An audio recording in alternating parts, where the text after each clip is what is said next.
नमस्कार। सर्वप्रथम आप सभी को नववर्ष 2026 की हार्दिक शुभकामनाएं। हर साल जब विदा लेता है तो वह हमारे जीवन में सिर्फ तारीखें नहीं छोड़ता, बल्कि यादों का एक पूरा अध्याय छोड़ जाता है। कुछ यादें व्यक्तिगत होती हैं, कुछ हमारे काम और संघर्ष से जुड़ी होती हैं और कुछ समाज और राष्ट्र के सफर का हिस्सा बन जाती हैं। इस वर्ष भारत ने न केवल अपनी अर्थव्यवस्था को और मजबूत किया, बल्कि ऑपरेशन सिंदूर के माध्यम से दुनिया के सामने अपने शौर्य, संकल्प और सामर्थ्य का स्पष्ट संदेश दिया।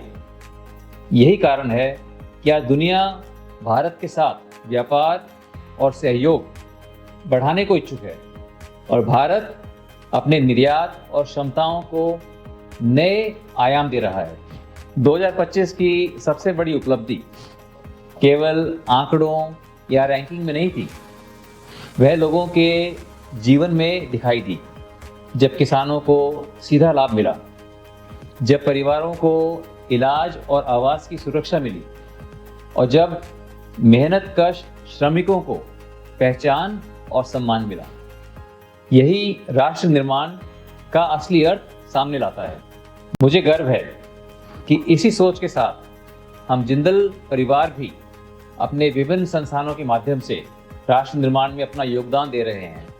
जिंदल स्टील और जिंदल पावर के माध्यम से हम रोजगार और उत्पादन को मजबूत करते हुए आत्मनिर्भर भारत की दिशा में अपना योगदान दे रहे हैं।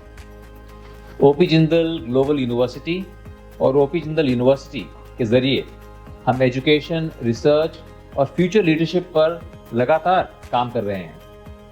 नवीन जिंदल फाउंडेशन के माध्यम से स्वास्थ्य, स्किल, खेल और सेवा के कार्यक्रमों के जरिए जरूरतमंद तक मदद पहुंचाने का प्रयास जारी है।